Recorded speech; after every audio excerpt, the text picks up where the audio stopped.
YSRTP party అధ్యక్షురాలు YS Sharmila సంచలన ప్రకటన చేశారు. తెలంగాణ అసెంబ్లీ ఎన్నికల్లో తమ పార్టీ పోటీ చేయడం లేదని ఆమె ప్రకటించారు. ఎన్నికల్లో పోటీకి తాము దూరంగా ఉంటున్నామని తెలిపారు. కాంగ్రెస్ పార్టీకి ఎన్నికల్లో సంపూర్ణ మద్దతును ప్రకటిస్తున్నామని తెలిపారు. కాంగ్రెస్ నాయకులన్నా కార్యకర్తలన్నా తనకు అపారమైన గౌరవం ఉందని తెలిపారు. ఇటీవల ఢిల్లీలో తాను సోనియా గాంధీ, రాహుల్ గాంధీని కలిసినప్పుడు తనను కుటుంబ సభ్యురాలిగా వారు చూశారని తెలిపారు వైఎస్ షర్మిల.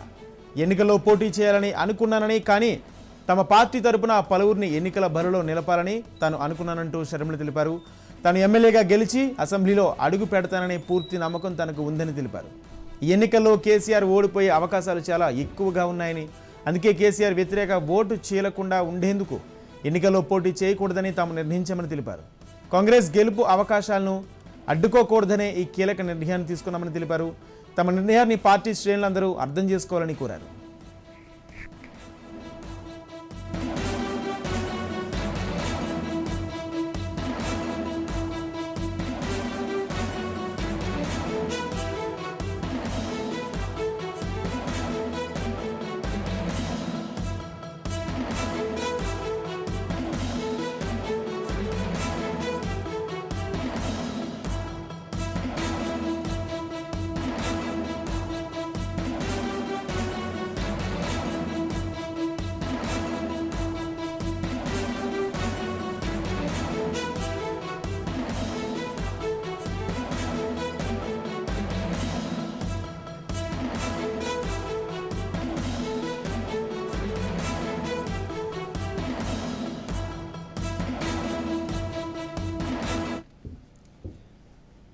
వైఎస్ఆర్టీపీ పార్టీ అధ్యక్షులు వైఎస్ షర్మిల సంచలన ప్రకటన చేశారు.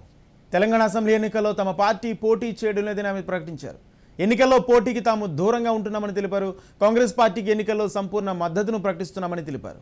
కాంగ్రెస్ నాయకులన్నా కార్యకర్తలన్నా తనకు అపారమైన గౌరవం ఉందన్నారు షర్మిల. ఈ అంశానికి సంబంధించి మరింత సమాచారం మా ప్రతినిధి విక్రాంత్ అందిస్తారు. Vikrant. Thank you Rajendra. YSRTP అధినేత వైఎస్ షర్మిల తన పార్టీ పోటీ చేసే అంశాన్ని కూడా తెలియజేశారు. విలీనం పొత్తు అంటూ కూడా ఇన్నాళ్ళు వైఎస్ఆర్టీపీ కార్యకర్తలకు చెప్పుకుంటూ వచ్చిన షర్మిల మాత్రం అవి రెండే కాదు, అసలు పోటీ కూడా లేదని స్పష్టం చేశారు. తెలంగాణ ఎన్నికల విషయంలో ఎందుకు సైలెంట్ గా ఉన్నారంటూ నిన్న రాత్రి కూడా కొంతమంది కార్యకర్తలు లోటస్ పాయింట్ వద్ద అలసలు చేసిన పరిస్థితి ఉంది. మరోవైపు కాంగ్రెస్ నాయకులు కూడా షర్మిల వద్దకు వెళ్లి తమకు మద్దతు ఇవ్వాలని కోరారు. దీంతో తెలంగాణ ఎన్నికల విషయంలో వైఎస్ షర్మిల కీలక నిర్ణయం తీసుకున్నారు. వైఎస్ఆర్ తెలంగాణ పార్టీకి సంబంధించి అసెంబ్లీ ఎన్నికల్లో కాంగ్రెస్ పార్టీకి బేషరతుగా కూడా మద్దతు ఇస్తుందని షర్మిల స్పష్టం చేశారు. తెలంగాణలో ప్రభుత్వ ఓటు చీలితే అది అంతిమంగా కూడా బీఆర్ఎస్ పార్టీకి, కేసీఆర్ కు లాభం చేకూరుస్తుందని, అదే జరిగితే చరిత్ర నన్ను క్షమించదని కూడా, అందుకే కాంగ్రెస్ పార్టీకి మద్దతు ఇవ్వాలని నిర్ణయించుకున్నానని కూడా షర్మిల చెప్పారు. కేసీఆర్ పాలన నుంచి తెలంగాణ ప్రజలకు విముక్తి కలిగించాలనే లక్ష్యంతో వైఎస్ఆర్టీపీ ఏర్పాటు చేశానని, రాష్ట్ర వ్యాప్తంగా కూడా 3600 కిలోమీటర్ల మేర పాదయాత్ర చేశానని, ఇందుకు పార్టీ కార్యకర్తలు కూడా ఎంతో సహకరించారైతే తెలంగాణలో ఉన్న వ్యతిరేక ఓటు చీలితే కేసీఆర్ మళ్లీ సీఎం అయ్యే అవకాశం ఉంది కాబట్టి కేసీఆర్ ని ఎదుర్కొనే ఛాన్స్ కాంగ్రెస్ కు ప్రస్తుత పరిస్థితిలో ఉందని చాలా మంది సూచించారని కూడా షర్మిల స్పష్టం చేశారు. అయితే ఈ వైఎస్ఆర్టీపీ పటిష్టం చేసిన కాంగ్రెస్ ను ఓడించవద్దని కూడా షర్మిల నిర్ణయం తీసుకుంది. కాంగ్రెస్ పార్టీని దెబ్బతీసే ఆలోచన తనకు మొదటి నుంచి లేదని, దేశంలోనే అతిపెద్ద సెక్యులర్ పార్టీ అయిన కాంగ్రెస్ పార్టీకి తమ మద్దతు ఉంటుందని కూడా, అదేవిధంగా మద్దతు కూడా ప్రకటిస్తున్నా అనేసి కూడా చాలా స్పష్టంగా చెప్పింది. మరోవైపు పాలేరు ప్రజలకు కూడా షర్మిల క్షమాపణలు చెప్పింది. పాలేరు నుంచి కూడా పోటీ చేయాలని గతంలో నిర్ణయించుకుంది. ఇప్పటికీ అక్కడే పోటీ చేయాలని ఉంది, అనివార్య కారణాల వల్ల తప్పుకుంటున్నాను అని షర్మిల క్షమాపణలు చెప్తూ కూడా తెలంగాణలో ఓదార్పు యాత్ర చేసినప్పుడు కూడా తన వెంట ప్రతిరోజు తిరిగిన పొంగులేటి శ్రీనివాస్ రెడ్డి గుర్తు చేసుకున్నారు. ఒకప్పుడు ఆయన గెలుపు కోసం షర్మిల గెలుపు కోసం కూడా, పార్టీ పటిష్టత కోసం కూడా గతంలో పొంగులేటి ముందుండి నడిపించిన వ్యక్తి.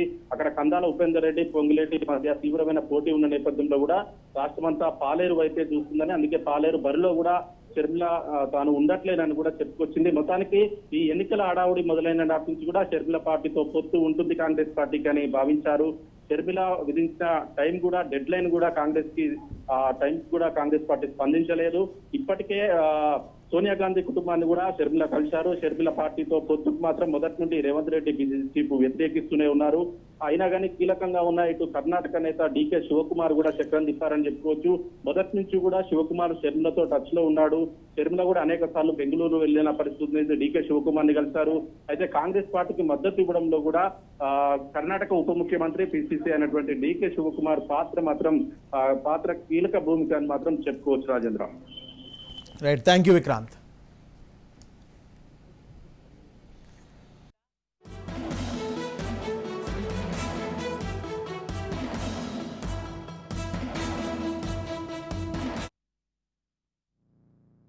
తెలంగాణ రాష్ట్రంలో కేసీఆర్ మీద వ్యతిరేకత ఉంది.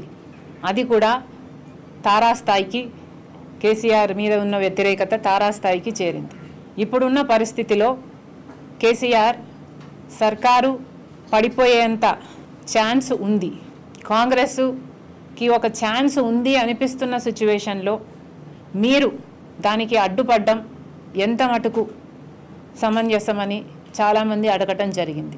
కాంగ్రెస్ పార్టీని ఓడించడం మా ఉద్దేశం అప్పుడు కాదు, ఇప్పుడు కాదు. నిజానికి రాజశేఖర్ రెడ్డి గారు కాంగ్రెస్ పార్టీని ఒక రాష్ట్రంలోనే కాదు దేశంలో కూడా 2 సార్లు అధికారంలోకి తీసుకొచ్చారు.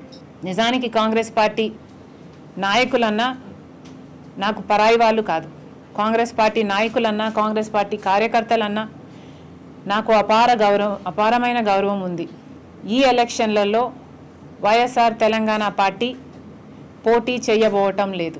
3800 కిలోమీటర్లు పాదయాత్ర చేసిన తర్వాత, ఇంత పోరాటం చేసిన తర్వాత, ఎన్నో రోజులు 45 రోజుల పాటు నిరాహార దీక్షలు చేసిన తర్వాత, ఈ త్యాగాలన్నీ చేసిన తర్వాత ఈరోజు మేము పోటీ చేయడం లేదు అని తీసుకుంటున్న ఈ నిర్ణయం నాతో పాటు వైఎస్ఆర్ తెలంగాణ పార్టీలోని ఎంతోమంది నాయకులకు చాలా కష్టం, చాలా చాలా బాధ కలిగించే విషయము అని నాకు తెలుసు. ఆ ఖమ్మం జిల్లాలో చేసిన పాదయాత్రలో ప్రతిరోజు నా పక్కన నడిచిన వాడు పొంగులేటి సీనన్న. రాజశేఖర్ రెడ్డి గారు చనిపోయినప్పుడు ఆ బాధ భరించలేక, ఆ నిజాన్ని జీర్ణించుకోలేక 700 మంది చచ్చిపోతే వాటిలో 400 మంది తెలంగాణ ప్రజలు. కాంగ్రెస్కి బేషరతుగా వైఎస్ఆర్ తెలంగాణ పార్టీ మద్దతు ఇస్తుంది. దానికి కారణం కాంగ్రెస్ పార్టీ ఈ రోజు వరకు కూడా దేశంలో అతిపెద్ద secular party YSR Telangana party మద్దతు ఇవ్వడమే కాకుండా వైఎస్ఆర్ తెలంగాణ పార్టీ నాయకులు, కార్యకర్తలు